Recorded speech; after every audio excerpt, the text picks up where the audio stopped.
خۆشەویستانی کورسات و سڵاوتان لەوێ لەگەڵ هاوکارانم بەیەکەوە پانۆڕامای ئەم شەوتان پێشکەشەکەین لە دوای ئاڵۆزی و گرژیە سەربازی و ئەمنیەکان کە لە ناوچەکە و تا ڕادەیەکیش هەندێک جم و جۆڵارێمی کوردستان و عراقیش ڕوویاندا ئەمڕۆ دوای ئەوەی وەزیری بەرگری و سپاسالاری تورکیا سەردانی عراق یان بەغدایان کرد سەردانی هەرێمی کوردستانیشان کرد هەم لەگەڵ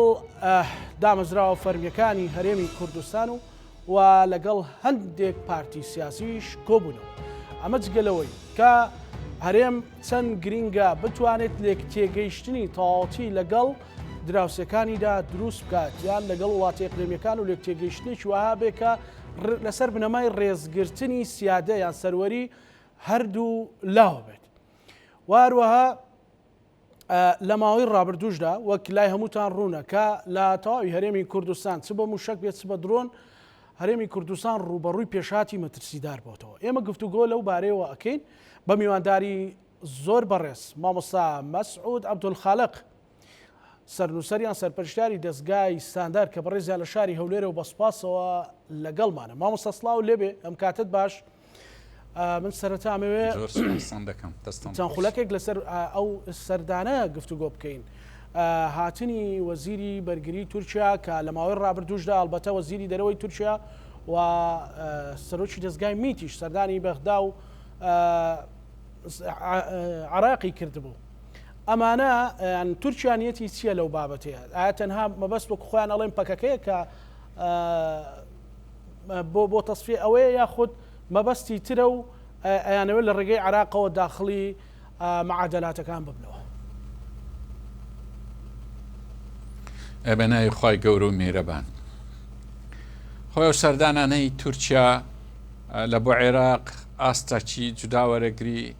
و لە کوردستانیش لەگەر لایەنە جیاجیایەکان هەریەکە ئاستەچی جیاوەرەگری هەریەکە تەوەری خۆی هەیە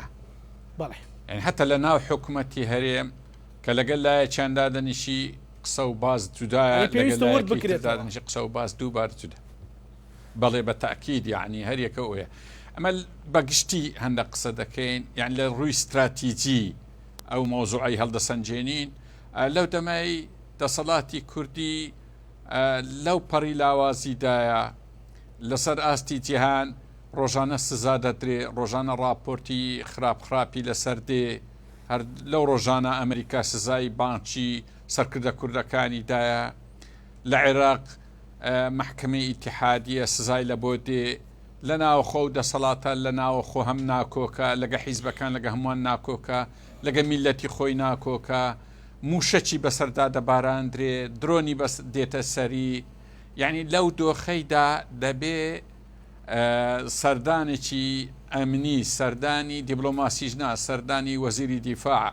سەرۆکی ئەرکان یان پێشووتر سەرۆکی میت دێتن کە لە لای دەوڵەتەکە خۆی داگیرکەرە ئاعتراف بە کوردستان هەرناکە تاکە دەوڵەتە تورکیا لە جیهان ئاعتراف بە حالەتە قەومیەکەی کوردستانیش ناکە یعنی هیچ دەوڵەتێک نییە لە دنیا حتا دەوڵەتی دەوروبەر ئاعتراف بە حالەتە قەومیەکەی دەکەن بەڵام لە دوایوی ناکۆچیان دەگەڕێمە هەرچی تورکایە ئاعتراف بۆ حتا بە کەلیمەی کوردستانیش ناکە کەواتە ڕاستیەکەی زۆر هاوسەنگە ئەو سەردانانە سەردانێکە پڕ لە کارە سات سەردانێکە ڕاستی شوان پەروەرێکمان پێویستە دیسان برێ فەرمانە لە بۆ کوردستان فەرمانە یعنی تورکیا ئەوەی دەیەوێ ڕاستی وەکو دیبلۆماسە گەورەی ئەمریکا باسی گوتی تورکیا تەنها بۆی لە کورد ڕاست دەبی کە شەڕی خۆ بەخۆ لە ناوە خۆ بکەن یعنی هەموو ئاماژەکانی جەوەی دەنە وەکو هەرێم پێویستی بەوەی هەیە لە ڕووی دیبلۆماسی لەگە ئێران لەگە تورکیا لەگە سووریا لەگە هەموو لایەنەکان عیلاقی هەیە بەڵام ئەو جۆرە وەزع و ئەو جۆرە وەفدانە و تەبیعەتی گفتوگۆیەکان بەڕاستی زۆر مەترسیدارە بەڵێ مامۆستا بەڕێزت وتت هەریەکە و ئەجندایەکی لە پشتە باشە ئەجندای سەردانیکردنی بۆ بەغدا ینی لەوێەوە دەست پێ بکەین بۆ چییە؟ خۆی لەگەر بەغدا کۆمەڵێک مەکوبری مەلەفات هەیە بەڵام دەبی زۆر کورتی کەینەوە ئەم پێم وایە ئەوەی تورکیا لە بەغدای دەوێ ئەوە بوو مرکزەکی عملیات لە کوردستان بکەنەوە بەغداد چێدابی پێچی ئەوە مەتاڵیبی کوردیش بی لەبەر ئەوەی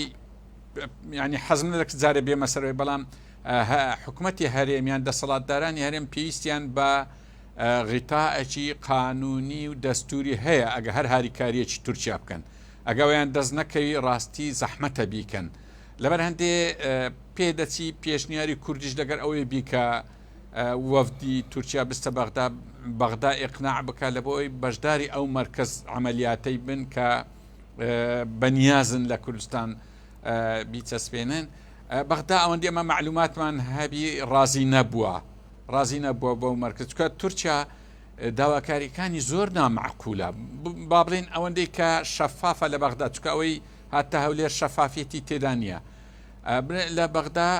داوای ئەوەی دەکا کە هەم لە مرکزەکە بەشداربی هەم نسبەتیش لە وەکوورێ مەساریفی ئیشەکە عملیاتە عسکەریەکان لە ئەستۆی خۆیەوە بگریەوە بەشەکەی تریش بێختە سەر حکوومەتی هەرێم بەخۆشی شەکی وها نەدا ئێوە چۆن قبول دەکرێت هەریەک بەس دەوڵەت بی بەس ساحبی تۆزێک مەبادی بی ئەوەی قبولدان کرد تەبەن بەغدا ئەوەی قبول نەکردە زۆر جاران تورکیا ئەو گلەی دەکەن دەرێن بەغدا هاریکاریمان ناکە بەڵام هەولێر زیاتر هاریکاریمان دەکات کەواتە گفتوگۆیەکان لەوێت جودا بووە لەوێت تا ڕادێک وەکو ئەمری وەرنەگرتی ئەمن وات دەزانم ئێستا لەو دەمەی گفتوگۆی تورکیا لەگە کورد زیاتر ئەمرە نەک گفتوگۆیەکی با بڵێن هاوسەنجی هەردوو لە ئاساسی مەساڵحی ئەمنی قەومی هەردوو لایەن بی تورکیا ئەمنی قەومی خۆی 100,000 جار حساب دەکات بەڵام هیچ حسابێک لە بۆ ئەمنی قەومی کورد و حرەکەی تەحەڕوی کوردی ناکە و سەرکردەکانی ئێمەش لەو ئاستەنین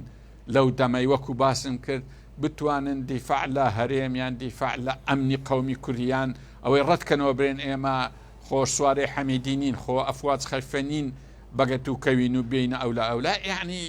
ئەوەیە ئەجندا جودایەکە بەڵێ بۆ هەرێمی کوردستان ئەمڕۆ لەگەڵ سەرۆکی هەرێم لەگەڵ سەرۆکی حکوومەت کۆبۆ دوجار لەگەڵ سەرۆکی پارتی دموکراتی کوردستان و لەگەڵ جێگری سەرۆکی حکوومەتی هەرێمی کوردستانیش کۆبۆ مەسەلەی سەرۆکی هەرێم و سەرۆکی حکوومەت و لەگەڵ سەرۆکی پارتی دموکراتی کوردستان کە هەرسێکیان لەناو پارتی دموکراتی کوردستانن ئەو کۆبوونەوە زیاتر بۆ چیە مامۆستا خۆی دەزانین چۆن ئێستا دەبوایبی کورد ینی چۆن دەبی ئەوە بەو شێوازەی ئێستاکە ینی بینیمان ئەوە لەوەی گەڕێ هەیە گلەی لەوەی هەیە کە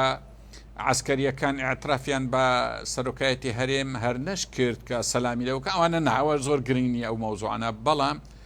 دەبوابی وەفدی کوردی وەفدێکی اختصاسی گەورە پێکەوە ینی هیچ معنایەکی نییە لەگە شخص بە جودا دادەنیشی یعنی چه پێویست دەکا جێگری سەرۆکوەزیران وەکو نوێنەری سلێمانی دیفاع لە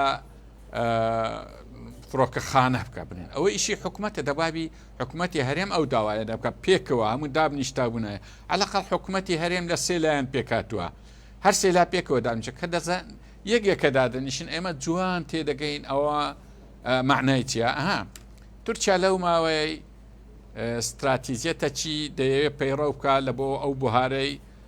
عملیاتێکی عسکەری گەورە لە هەرێمی کوردستان بکە و ئەوەی پێی دەوترێ مشکلەی قەندیل لە ناوبە لە بۆ ئەو ئەساسا سوودی لەوەی وەرگرتبوو کە هێزەکانی ئەمریکا دەکشێتەوە هەرچی نەخشە و پلانی دانابوو و ئەوانەی هاریکاریشیان دەکرد لەساو ئەساسە بوو ئێستا هێزەکانی ئەمریکا ناکشێنەوە تەبعاً ئەوە نەخشە و پلانەکانی زۆر هەڵوەشاوە هەر لەو دەوروبەرەشدا لەگای ئێران ڕێککەوت نزیکەی 10 جۆرە ئیتیفاقی لەگە کردیا پابەند نەبووە بەوەی کە ناوی لێنرای حیسار لەسەر ئێران بەس ئێرانیش موافق بی لەسەوەی کە ئەگە عملیاتی عسکەری لە قەندیل کرا عەلەقەڵ دژ نەبی ئەگە یارمەتی دەریش نەبی بەڕێی من ئەوە لەو کاتە بوو کە ئەمریکا نیازیە بوو بکشێتەوە بەڵام کە ئەمریکا ناکشەوە ئەو نەخشە و پلانەی تورکیا زۆری تێکچوو ئەو سەردانە بەشێکە لە جێڕانەوەی ئەو مۆزوعە کە هەر بکرێت چکە من لایەنی کوردی پێم وایە تا ڕادێک ئەیش پێمانی پێوە دیارە دووسێ هۆکار هەیە کە دوودڵە لەوەی بەگەر تورکیای کەی و عملیاتەی عسکەری وا بکە بەڵێ پەیامی بۆ یەکێتی چیە وەکو ئەوی بزانی یان ئەوەی کە لە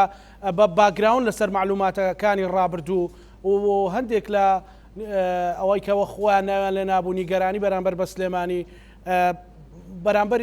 بۆ یەکێتی پەیامێکیان هەیە؟ خۆی پەیامی تورکیا وازحە، یعنی ئەوە دەیەوێ هەموو کوردستان ئەو هاریکاری کە حکوومەتی هەرێم بەشێک لە حکوومەتی هەرێم دەیکا دەیەوێت هەموو هەرێمی کوردستان بیکە. نارم داواکاری تورکیا زۆر نامعقولە، یعنی دەیە بە ئاشکرا ئێمە جاشایەتی لە بۆ بکەین، سواری حەمیدی لە بۆ بکەین، ببینە فەوجێک ئەگەر ئێوە بەوردی ئەوانە بخوێنەوە کە راپۆرتەکانی لەوەی بڵاو کراوە لەو سایتەی ناوەکەم بزەب لە بیر چووە، یعنی بروسکەی سەرۆکی هەرێمی ئەو کاتی کوردستان لە بۆ سەفیری ئەمریکا بزانە چەند ئیزعاجە لە تورکیا لە داواکاریەکانی تورکیا، یعنی داواکاریەکانیان زۆر نامعقولە. بۆیە ئەوەی خواستیتی تورکیا دەیەوێت ئەمە شەڕی براکوژی بکەین هەموو لەگەر هەموو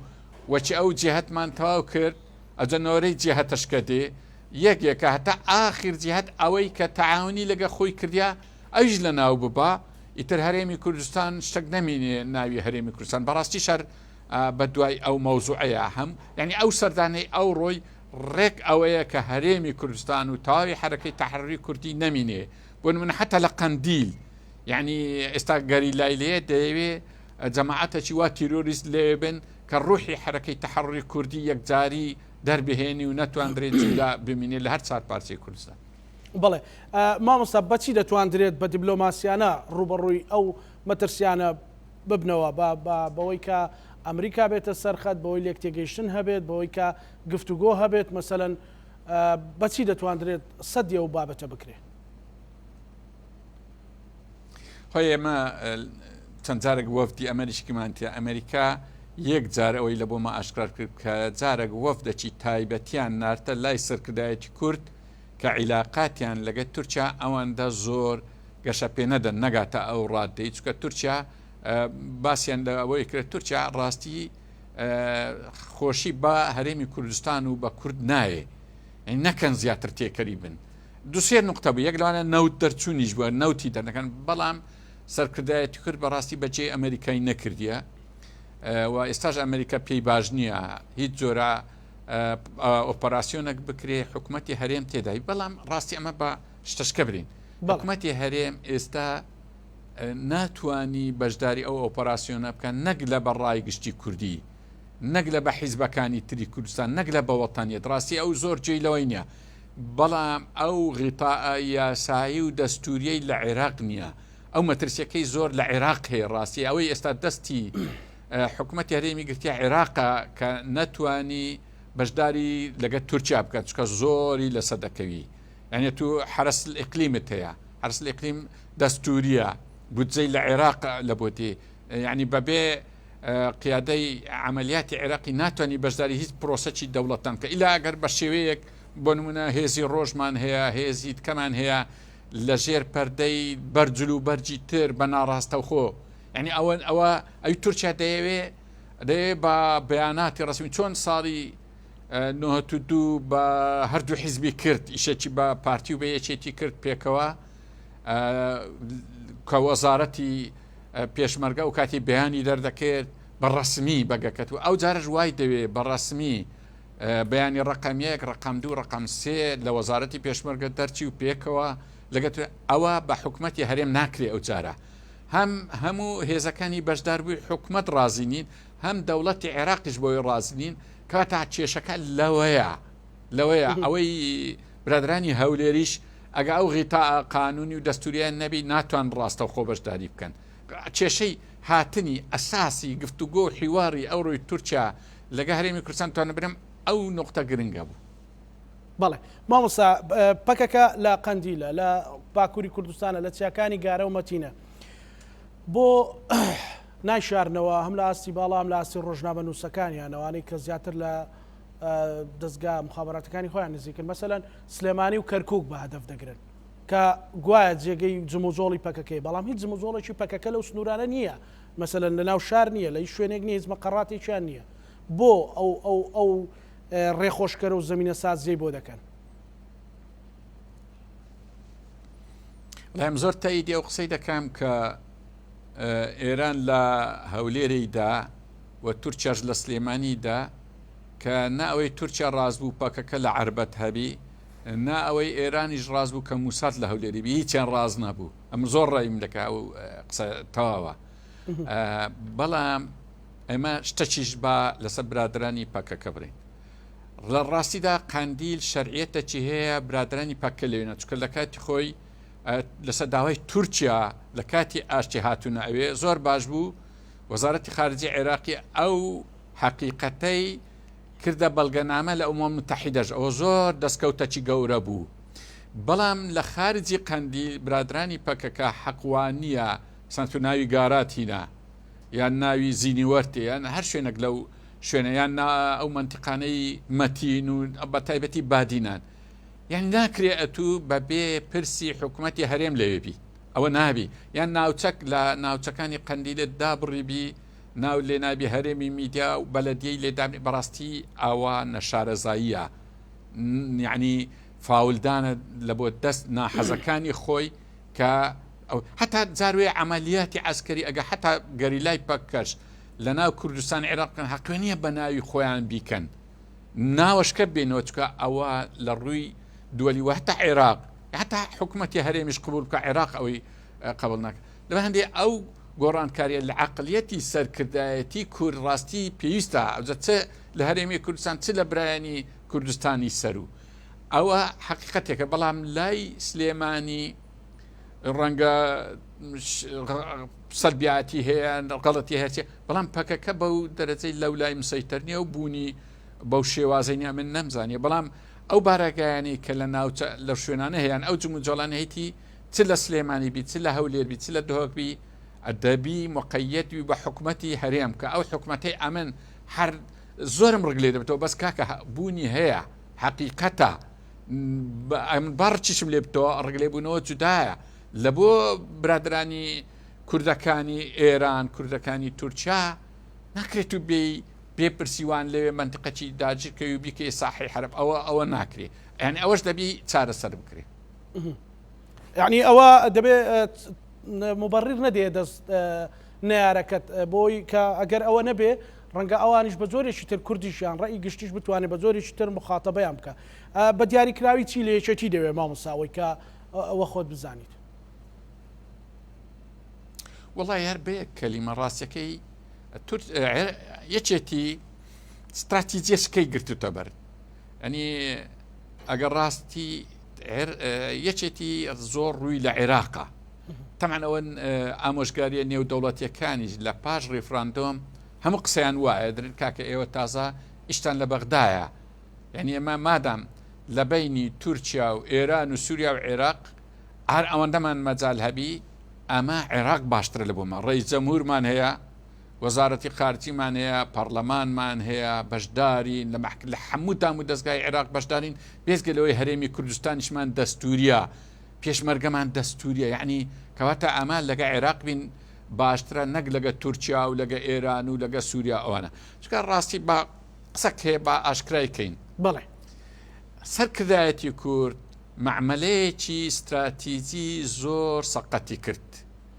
ئەویش ئەوەی کرد پشتیوانە نێودەوڵەتیەکانی گۆڕیەوە بە پشتیوانە ئیقلیمیەکان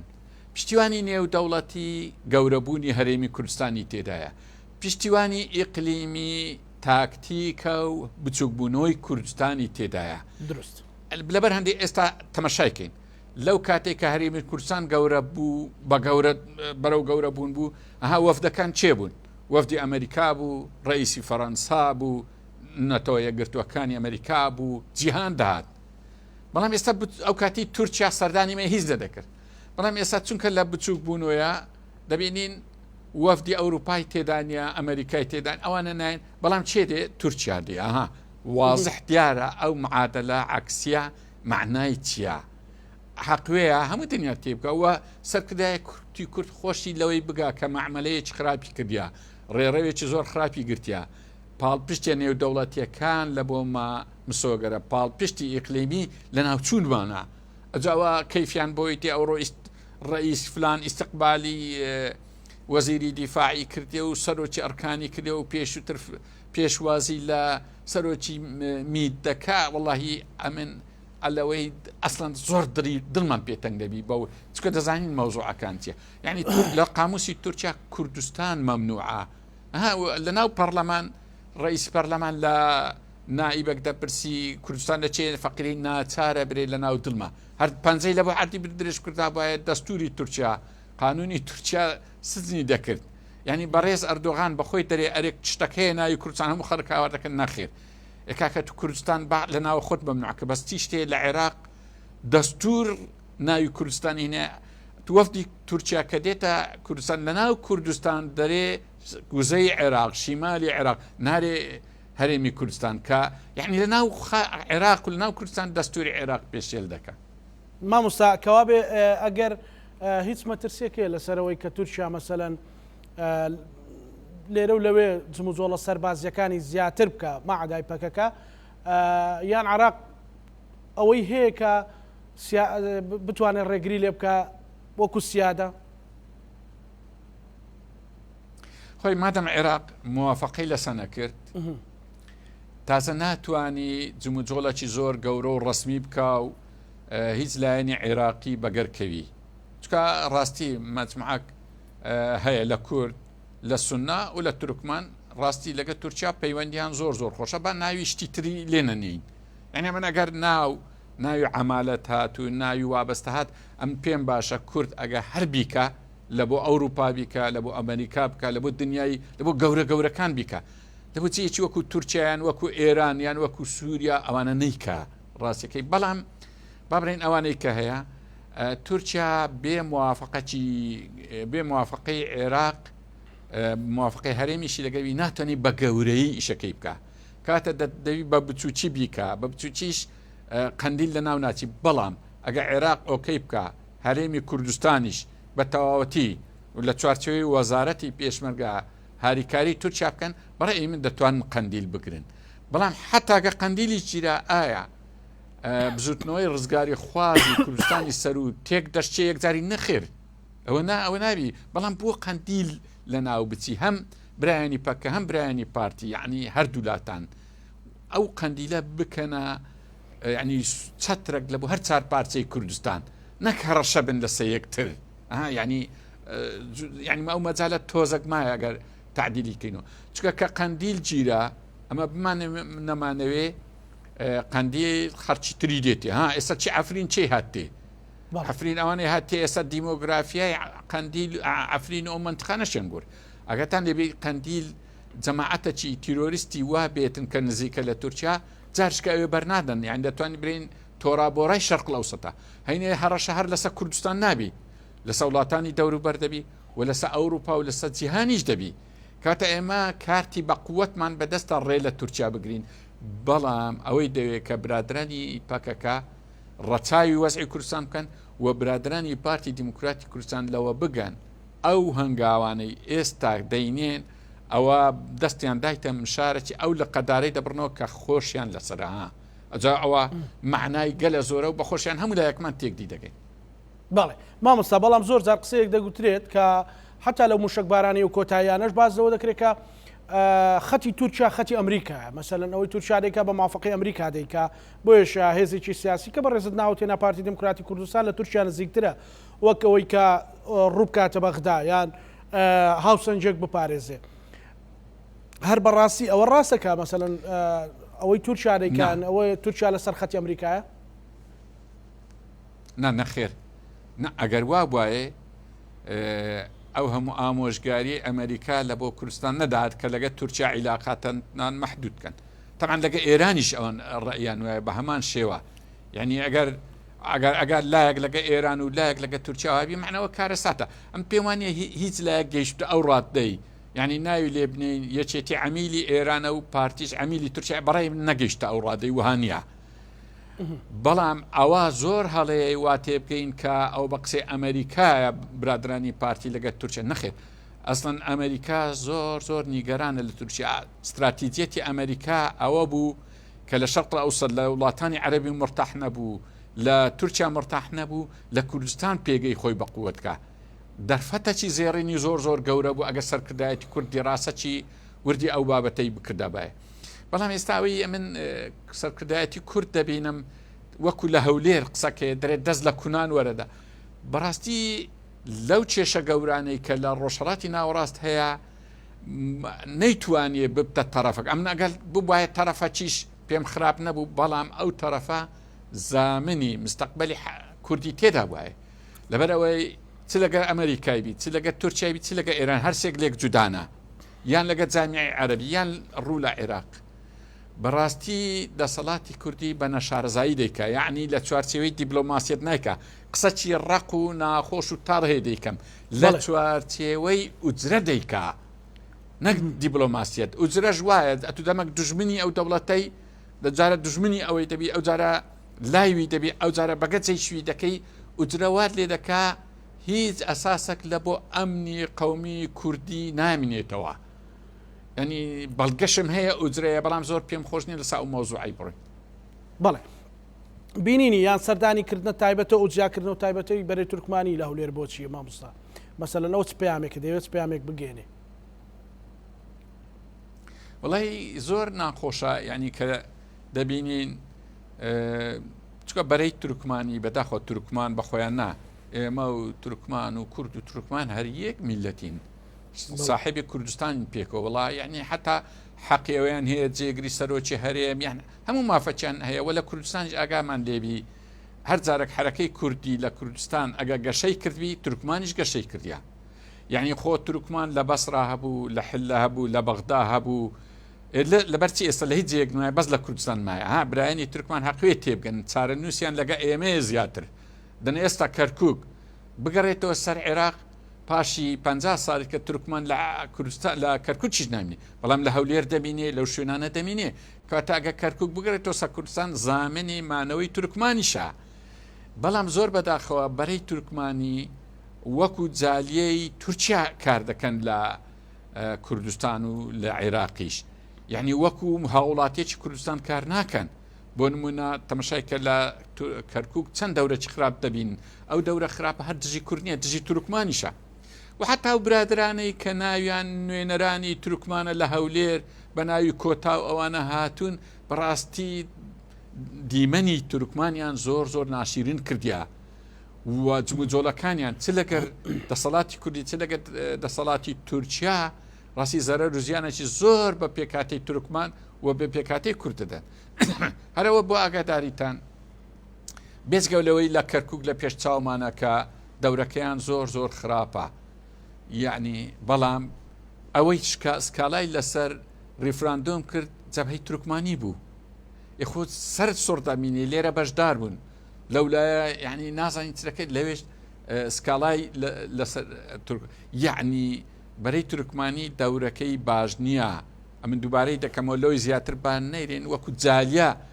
ئیش دەکە، وەکو جالیەکی تورکیا. لە کاتێک تورکمانی عێراق لەگە جنسی تورک لە ئەوەی زۆر لێک جودانە، یعنی حتا تورکمان عیلاقی بە عوسمانیش نییە. تورکمان لە ناوەڕاستی ئاسیا هاتوونە کوردستان، یعنی جودانە لەگە تورکیا. زۆر خەڵک هەیە وا تێدەکا لە سەردەمی عوسمانی تورکمان لە کوردستان دروستبەنانە، ئەوە غەڵەتە، قەدیمترە. و تورکمان ئەسڵەن لە سەردەمی سەفەوی و عوسمانی لایەنی زیاتر سەفەوی بوون، ڕەنگە برادرانی تورکمانیش ئەوەی نەزانن. لەبەر هەندێ ئاگادار بن، یعنی تورکمان و تورک پێکەوە شتێکیان نییە جەمعیان بکاتەوە، حەقوێ لەگەر ئێمە هەموو پێکەوە. و کوردیش دەبی باوەشەکی فراوانی هەبی، دەبی لەگە تورکمان بەڕاستی بە ڕاستەقینە تعامل لەگە تورکمانی ڕاستەقینە، نەک لەگە تورکمانی کارتۆنی. یعنی ئەو تەریقەی کە پێشان حیزبی بەعز لەگە کورد هەندێ حیزبی کارتۆنی دروست کرد، زۆر بەداخەوە دەسەڵاتی کوردی ئەو تعاملە لەگە برایانی تورکمان دەکەن، نا لەگە تورکمانی ڕاستەقینە بکە و حەقی ڕاستەقینەی چیا ئیوانیش پێیان درێمە لەبەرچی بترسێنەوەی مافیان چەندە چال لە چوارچەوەی قانونی دووەری دەرێ، لە چوارچەوەی دەستوری عێراقی دەرێ با دەیاندەینێ و هیچ مشکلش نییە. باشە مامۆستا ڕێگە ڕاستەکە ئەمڕۆ ئەو پێما بێ وەزیرە ئەوەندەی لە سیارەدا هاتوچۆی دەکردەوێ بۆوێ فریانەکەوت مەسەڵەن پامەکانی بگێنێ نازانم بەڵام بۆ هەرێمی کوردستان بۆ سنگ و قورسایی و سوقلی هەرێمی کوردستان بۆ کورد ڕێگە ڕاستەکە کامە بوو چۆن مخاتبەی وەزیری بەرگری تورکیایان هەر وەفدێکی تر بکات ئەگەر ئێرانیش بێت و ئەگەر ئەوروپیەکانیش بن وڵی ڕێگە ڕاستەکە ئەوە بوو کە وابرین لە 2000 بە دواوە سەرکردە کوردەکان لەگە تورکیا دەیان کرد یەکەم لە ناوخۆ وەفدەکە دەبابی هاو بەشبی پێویستی نەدەکرد وەزیری دیفاع و میت و ئەوانە لەو مەقڕی بسنا و مەقڕی لای ئەو سەرۆک حیزبی بسن لای ئەو سەرۆک ئەو حکوومەتی هەرێم هەیە دانیشتنەکە هەموو لێ باە و مەجاالێ هەر نەدرابایە دوو گفتوگۆیەکەش لەسەر ئاستی ناوچەکە لەسەر ئەو باە وەکو پێشووتریش پێشترش بەڕێز مامجەلات بەڕێز کاک مەسعود سەردەمەک دەورێکی جوانیان دەدیت کە لەگەت تورکیا دادەنیشتێن سنوورێکیان بەدان دەیانگوە ئەمە باز لە نێوەنگیری بینی ئێوە و کوردەکان دەکەین ها چەند جوانە تۆ ئەگەر ئەوە باس کرد ئەو ناتوانانی داوا لە تو بکەی جاشایەتی لە بۆ بکەی زۆر بەداخەوە ئێستا کورد وا خۆی بێ لاواز و بێ هێز کردیا ئەو دەوڵەتانە لە دەورەی دەسوڕێن یعنی ئەخر ئەگەر قسەی سادە هەیە بیکەین جاروێ دەرێن ئەرێ فلان ئاغا فلان چێخوا فلان دەوڵەمەند فلان برجوازی چیشی توێتە ماڵە فەقیرەکی خۆنەوە اقتصادی بە قووەتە نەعاملێ هێنیت ئاها یعنی قسەکە پێچوونەکی ناخۆشە وڵی دەرێن هەندێک کچی جوانێنێ یعنی ئێستا ئێمە نە اقتصادێکی بە قووەتمان هەیە نە ئیدارە نە پێگەیکی وە کاتە تورکیا لە دەورەمان دەسڕێت چییە تەنها یەک شتا چاوی لە ناموسمانە یان دەبێ ڕاستی ئەوەی برین کەواتە نێلین کاتە دەبی حکوومەت و سەرکردایەتی کورد ئاگای لەوەبی لێ نەگەڕین یعنی چکاوان صاحبی ئەو ناموسەی ئێمەە ئەوەی لێ نەگەڕێن وەکو قەزیە نیشتیمانی لەتەوەیان تونند و تۆرک تاکید ناموس نیشتیمان لە ناموسیش بەقووەتر بەڵێ نیشتیمان لە ناموسی زۆر زۆر بەقووەترا یعنی بەڕاستی برادران جاروەیە ئیتیهامی ئەو دەکەن ئەری تو عیلاقت بە ئێران هەیە تو عیلاقت بە عێراقی کاکە ئینسان ناموسی هەبی چۆن ئەو ئیشانە دەکا چۆن سیخوڕی دەکا چۆن کەلیمەی دەنووسی لە بۆ ئەو دڵۆتان لە سەوڵاتی خۆی ئەها لە قورئانێ سیخوڕی دەزانی چۆن باس کردیا دەرێ ئەیحب ئەحدکم یأکل لحم ئەخیه وهو یعنی بە گۆشت خواردنی برای وەسفەکە ئینسان چۆن جاسوسی دەکا ئینسان بڕک مەبادئی هەبی بڕک ئینسان بی ئەجا خاستن لە ئەگە مستەوایەکەشی کرد لەبەر هەندی ئەمە ئیشاءالله ئەمە وەکو برێ زەینەکی باش دەبین بە قیادەکانمان با خۆیان تونند و تۆرکەنەوە لەگا ئەو میلەتی خۆیان پێک بێنەوە چکە هەر یەکێک لە دنیایەوە تەجروبەی تاریخیە هەر یەکێک لەگە میلەتی خۆی کە تەململانی دەبی بتەعامیلی ئەولا ئەولا باش هیچ گومانیە یعنی ئەو سەرکردانەی بەمەیان گۆ کاتی خۆی گوتیان چ دەکەن هەر دەپەڕێن خەبەران ئەوە کاکە نابی وا بەمە برێن دەبی برێ کاکە ئەمن خزمەتکاری ئێوەمە چیە خۆی سەید القەومی خادمهم ئەوە ئەساسەکی دینیە هەتا خزمەتی میلەتی خۆت بکەیت و گەورەتر دەبی لەبەر هەندێ ڕاستیەکەی ئەتو باسی ئەوە داوای ئەوە لە من کرد ڕێگەی ڕاستیە ڕێگەی ڕاست ئەوەیە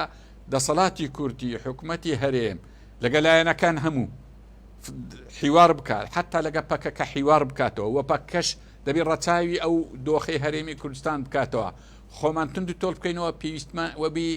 جورئەت نەکە دەوڵەتە چیوەکی تورکیا برێ دەبی ببنە عەمیلم ئێران جورئەت نەکە برێتە خەڵکی چەکداری خۆمان برێوەرە فلانم لە بۆ تیرۆر بکە و خەڵکی تریش ئەو جورئەتەی نەکە ئەوە ڕاستیەکەی ئەوە داواکاریەی ئەساسیەکەی باشە مامۆستا قسەیەکت کردو لەو چەند ڕۆژی ڕابردوو بەڕێزت وتت بن پێم باشە مەسەلەن کە یەکێتی ڕازی بێ بەوەی کە پارێزگارێکی جا ئەمەوێ لەو ڕێگەوە بچمە ناو دۆخی کورد بۆەوە بەڵام بۆی پێکەوە بەس نوێ بکەین مەسەلەن پارێزگارێکی بێلایان بێ هەندێک لە مەسەلەن خەڵک پێی وابوو کە بەڕێز دە قسێت بۆ کردو بۆی دەرفەت بڕقسێکە خەڵک ئەوە ببێتە نەریتێک لە هەرێمی کوردستانیش خەڵک داوای سەرۆک حکوومەتێکی بێلایان بکە ژینا مەسەلەن لایەنێک 5 کورسی هێناوە لایەنێک 2 کورسی هێناوە معقول نییە مەسەلەن داوای پارێزگارێکی بێلایان بکە یان لە خۆی نەبێت بڵێت لە خۆم نزیک نەبێ یان لە مووسڵ پارتی دموکراتی کوردستان 4 کورسی هێناویەکی بڵێ دەبێت پارێزگار بە دڵی من بێ ینی ئەو مەبەستەکەت لە چیەوە سەرچاوی گرتم وڵی وەچێوەم باس کرد زۆر سوال لە بۆ من هات ئەرێ ئەگە پارتی 5 کورسی بینا بواە و یەکێتی 2 کورسی ناوێ پارتی بۆی ڕازی دەبوو گوتم ناوڵە ڕازی نەدەبوو بەڵام ئێستا یەکێتی دەرێ ئەمێن ئامرازم نەک هەدەف پارتی دیموکراتیش کوردستان جوێدرێ کەواتە ئەگە ئامرازی لە بە خاتری میلەت لە بە خاتری نیشتمان وە لە بە خاتری کەرکوچی بریندار ئەو تەنازولەی بکە لە دین عادل هەیە ئیحسان هەیە عدالت ئەوەیە ئێستا لە کەرکوویە ئەو 5 کورسی خۆی ئەوش 2 کورسی هەیە عدالت ئەوەیە کە بدرێت تێچیت بەڵام ئیحسان هەیە ئیحسان معنەیە معنە لە عدالەتەکەش بەشێک لە مافی خۆم تەنازول دەکەم ئەمە زۆر دەستخۆشی لە یەکێتی دەکەین ئەگەر ئەوەی کردبی کە با تەنازول بکە لە پێناوی تەبایی و ببرێتە عادەتە چیش لە کوردستان کە با محافزێکی بێلایەن بی با کورد بی ئەگە غەڵەت نەبم پێچی یەکێتیش نەرمی کردبی ئیشەکی زۆر زۆر باشە و ئەوە گەڕانەوەی ئینتیمایە و هەموو خەڵکی کوردستانیش دەستخۆشی لێ دەکا و تەبایەکی باش و پاشان نۆرەی ئەوەی دێت داوا ئەو بکەین ڕێی زەراش بێلایەن بی محافزی هەولێرش بێلایەن بی محافزی دۆهۆچش بێلایەن بی بەڕاستی دەست پێشخەرێکی گرنگە ئەگە بیکەن لەو چوارچێوەی بوو ئەمن ئەو پێشنیارم کرد و واش بزانم ئیشاءالله ڕێککەوتووە ئەمە هەموو دەستخۆشیان لێ دەکەین ئەگەر ئەو ئیشە سەرکەوتوبی ئیشاءالله ئینشاءالله مامۆستا بۆ دۆخی هەرێمی کوردستانە لا ئەو تەنگژانە لە چیدا ئێستاەوە لەسەر شاشەی ئێمە هەیە بە ئێستا دەنجی 3 تەقینەوەی بەهێز لە ڕۆژهڵاتی بەغدا بیستراوە ئەمە تقریبا لە فترەیەکی زۆری زەمانی مەسەلەن یان لە فترەیەکی زەمانیدا ئەوانەمان نەدەدیت ئەو جۆمان لەو تەقینەوانە نەدەبوو لێرە و لەوێشتی بچووکە بوو بەڵام بەو تەقینەوە گەورانێک کێسە لەسەر شاشە نووسراوە نەبوو دۆخی هەرێمی کوردستان لە چ ئاستێکدا ئێستا دەزانین چۆنە خوێندنەوەی ڕووداوەکانی ڕۆژهەڵات و ناوەڕاست و جیهان زۆر وردەکاری دەوێت ئەمێن ئەگە برادرانی سەرکردایەتی ئەم کەدرێم سەرکردایەتی کورد هەمووان دەگرتەوە برادرانی سەرکردایەتی کورد خوێندنەوەیان بۆ ڕووداوەکانی ڕۆژهەڵات و ناوەڕاست و جیهان زۆر سەقەتە زۆر خراپە بۆ نمونە ئەمە ئەو کاتەی کە حەلبوسی لادرام بەخۆم جێم لێ بوو وتەبێژی برایانی پارتی دیموکراتی کوردستان گوتیان هەژانێکی زۆر گەورە ڕوو لە عێراق دەکە ئەمە بەخۆمان لە دەستگای ستاندەر بڵاومان کردەوە گوتمان هیچ هەژانێک نییە کاکەوە خوێندنەوەیشی غەڵەتە و ئەو جارە کە پێشەوەی ئەمریکا لە گورز بوەشێنی لەو میلیشیانە چەند لایەنێک لە کوردستان کە هێزی چەکداریان هەیە برایانی حیزبی سۆشیال بە ئاشکرا و لایەنەکانی تر بە نهێنی خۆیان ئامادە کردبوو کە سبەی گۆڕانکاریێکی گەورە لە گۆڕێ ئێمە بڵاومان کردوێتمان کاکە هیچ شتێکی گەورە لە گۆڕێ نییە شار ڕوودان بودجەی دەوێت لە یعنی ئەمریکا هاوپەیمانی دەوێت ئەجە دوایە دیڕاساتی دەوێت خۆ شەڕنیە ئەوە گورزی تەعدیبیە بەداخەوە سەرکردایەتی کوردوا تێگەیشت بوو کە شەڕە و ڕاماڵینە و ڕەنگە حیزبی باز بێتەوە ڕەنگە خۆ ئامادە بکەن ئەو خوێندنەوە غەڵەتە کوردستانی تووشی بەڵای زۆر زۆر گەورە دەکە ڕاستەکەی وا دەکا لە خۆڕە لایەنی لایەکی بگری تەقدیری وەسع بکەی و تەقدیرەکە دەرناچی لایەکت لێ هار دەبی و بە موشەکان لێت دەدا و بە درۆنی لێدا ئەتو زەعیف و لاوازی کە لێشت دەدا ئەتو لایەکەی تریش بابلین ئەمریکایە ئەوەندە کەیفی بە چارەی تونایە ئێستا لەو دەمەی تەقریرەکانی وەزارەتی خارجی ئەمریکا بخوێنەوە تەقیمەکانیان بخینەوە راپۆرتە نێودەوڵەتەکان بخینەوە وازح دیارە لەبەر هەندێک هەرێمی کوردستان جارێ پێشی هەموو شتێک پێویستی بۆی هەیە سەرکردایەتیەکەی یان جێی سەرکردایەتی تر بکاتەوە یان ئەوەتە خوێندنەوەکەی دروستبی لە بۆ ڕووداوەکانی عێراق و ڕۆژهەڵاتی ناوەڕاست ئێستا مەسەن ئەو تەقینەوانە هەیە لە بەغدا لە باتیەوەی کەیف خۆشبی بە هاری کاربی لەگە عێراق و بی عێراقیش چۆن هاری کار بوو یعنی لەسە هەرێمی کوردستان لەگە ئێران خەریک و بینیان تێکتی ئەو زۆر زۆر دڵخۆشکەرە ئەو ئیشە یعنی ئەوەی لە ڕۆژهەڵاتی ناوەڕاست ڕوودەدا ئاگا لێبی مرتەبیتە بەوەی غەزە و ئیسرائیل غەزە و ئیسرائیلی زۆر درێژەی ناچێشی زۆربەی ئیشەکان وەکوری وەچ خۆلێتەوە ئەو تەوەتورەی لە ڕۆژهەڵاتی ناوەڕاستە نامینێ هەینێ ئەمە بەتەنها دەبینێنەوە ئەگەر لایەکمان گرتبی و بەغەڵەتی وەکوری ساحەمان خین بیتەوە لەبەر هەندێک پێشی هەموو شتێک خوێندنەوەی ساحەبە درستی زۆر گرنگە. بەڵێ ئەو موشک باران و درۆن بارانکردنە پێیانێ مەسەلەن بە تایبەتی بۆ هەرێمی کوردستان هەرێمی کوردستان چۆن دەتوانی وە لە چەند ڕێگەیەکەوە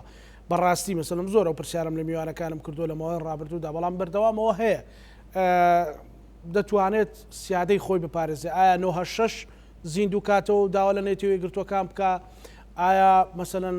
بتوانێت قەنەعەت بێران و تورکیا بکە ئایا لە ڕێگەی بەغداوە بێ کام ڕێگایە مامۆستا زین چۆنە ئەمە قسەکات ناچارین هەندە قسە هەیە بیکەین ئێستا من ناومە لێنا ئەوەی 3 ڕۆژ لەوە پێش ئەمریکا گورزی تەعدیبی زەرەبات تەعدیبیە لەوانەیە ڕاستی ئەوەی کوردستانیش تەعدیبیە ینی ناخۆشە ئەو قسە بیکەین ینی دەبی هەرێمی کوردستان وا لە خۆ نەکە گورزی تەعدیبی لێ بدەن برن ئەو عاقدت دەکەین ئەوە لە چ دێەوە لە چ دێ دووبارە لە خوێندنەوەی ئەحداسەکان بەغەڵەتی و جەمسەرگیری بەغەڵەتی و لە هەمووی مشکلەتر ئەوەیە ئەتوڕێی دەوڵەتێک بدەی بێ هەم جەیشی بێتە ناو خاکێت و هەم بە درۆن لەوێ بدا و لێ بدا و ئەتوو بە خۆشت بەیان دەرکەی و پینەی لە بۆ بکەی ئەم بەبیرم دێ لە پاسەوانی ئاسیا سێڵی دابوو حکوومەتی هەرێم و دژە تیرۆر دەیانگووە ئەو لا گەریلایدایە ئەم ببینم دێ لە ڕێی فرقەی چوار قڕنا لە وەستاو عملەی دابوو دوو قەناتی گەورەی تەلەڤیزیۆنی و دژە تیرۆر پێکەوە بێنێت دەیانگووە دوو گەریلا لە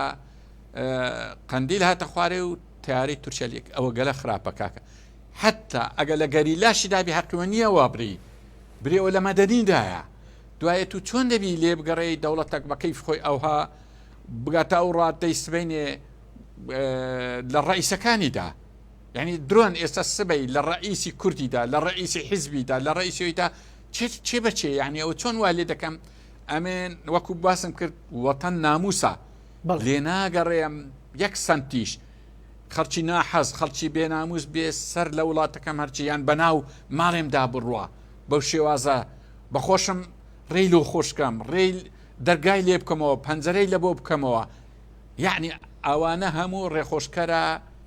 ئەو بە موشک لێتدا ئەو بە درۆن لێت بدا زەرباتی تەعدیبی لێ بکە ئەوە خۆمانین ئاگاتان لێبی ئەوە وەزعکەیە هەرێمی کوردستان چۆن دەتوانێت خۆی نەخاتە ناو جەهەنەمێک یان دەرگای شەڕ لە هەموو لایەک لە خۆی نەکاتەوە وەک هەرێم نەک وەکو ئەوەی کە پارتی چۆن بتوانێت یان یەکێتی چۆن بتوانێت ئەخۆی ئەو هەرێمە ئایا هەیە ئەوها بەو شێوازەی کە برین مؤسسەک ئێستا مەسەلەن ئەمە باسی حیزب دەکرێت حیزبی ئەم ڕاستی قسەک هەیە ئەمە لەگە وەفتێکی ئیسپانی دانیشتین لەگە سەرۆکی پەرلەمانی ئەڵمانیەش شتەچیان بە ئێمە زۆر ناخۆش و گوتیان خاستنەوەی ئیسپانیا گوتی ئەمە ماوەک تووشی ئەوەی بووین ماوەکی حکومان لە ژێر سایەی حیزبی چەکدار بوو جەهەنەمە گوتیان دەزانین ئێوەش لە ژێر ئەو جەهەندەمین بەڕاستی ناکرێ حکمی حیزبی چەکدار یان چکە دەبتا کانتۆنی هەر کەسە و منطقەچی جودا دەکاتەوە لە بەخۆی لێ مەسوولە و لەویتر مەسوول نییە یعنی ئێستا مەتاری سلێمانی داخرایە ئەو ڕۆ دەبوابی سەرۆکی حکوومەت و سەرۆکی هەرێم ئەو باسییان کرا ئەو باسی نەکردیا ڕەنگە جێگری و سەرۆکوەزیران ئەو باسی کردیا یعنی دەبی ئەگە ئێشە گەیشتە دهۆک هەمان ئێشبی لە سلێمانی ئەگە ئێشە لە هەڵەبجە بوو دەبی بگاتە زاخ و ئەو هابی ئەوە هەرێمە بەس ئێستاوە بەو پەرتەوازیەی هیچ ناکرێ ڕاستی بەڵام ئەگە هەر برێ ئەرێ نموزەتی چیە پێویستی بەوەی هەیە حکوومەتەکی موحد بێلایەن تەکنۆکرات بەڕاستی ساحبی هەرێمی کوردستانبی حیزب لە چەکداری دا من ڕێچکە حیزب ئەگە چەکداری هەبی دەستوریش یەقەی دەگری دوو قانونی عێراقی و دوو قانونی کوردستانیش یعنی یەقەگیری دەبی کەواتە زۆر حیزبی چەکدار دەبی حیزبەکی مەدەنی بی یعنی ئەگەر ئەوادە ڕووبدا وەکو هەنگاوی یەکەم ناوی لێ بنین چاکسازی بەڕاستی ئەوە ئەو کاتی ئەوە هەرێم هەردەستیتەوە ئەوە سوپای تورکیا دوور دەکەیتەوە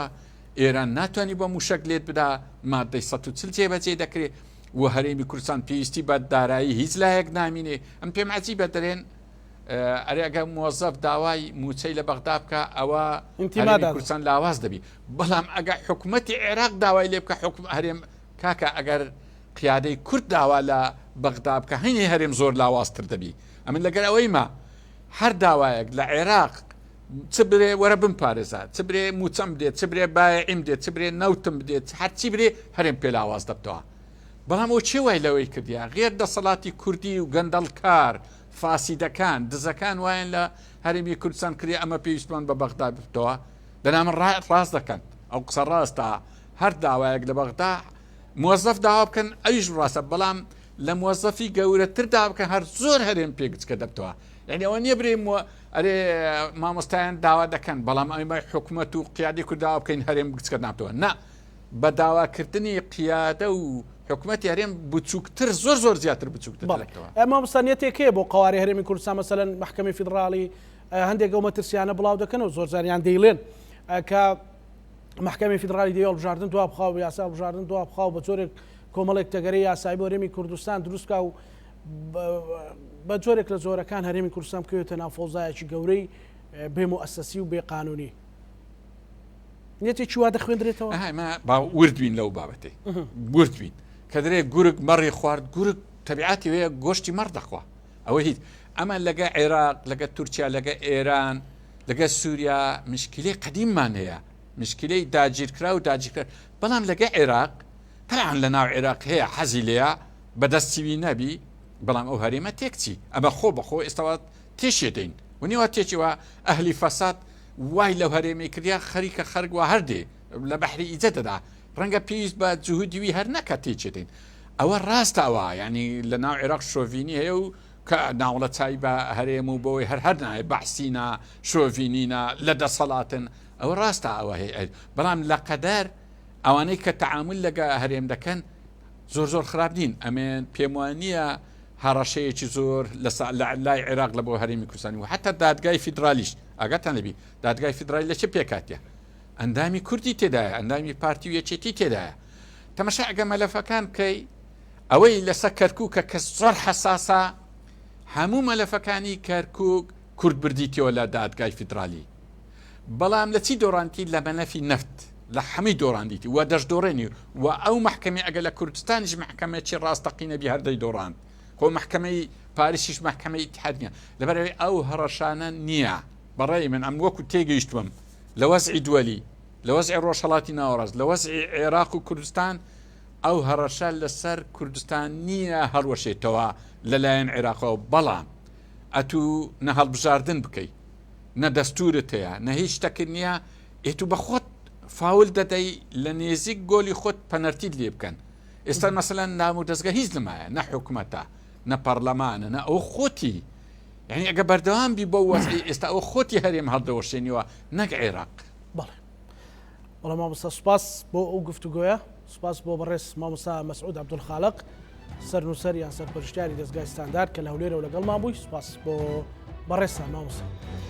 بینەرانی خۆشەویست لەگەڵ هاوکارانم بەیەکەوە پانۆرامامان پێشکەشکردن ڕۆژەمانەتی خوای گەورە بن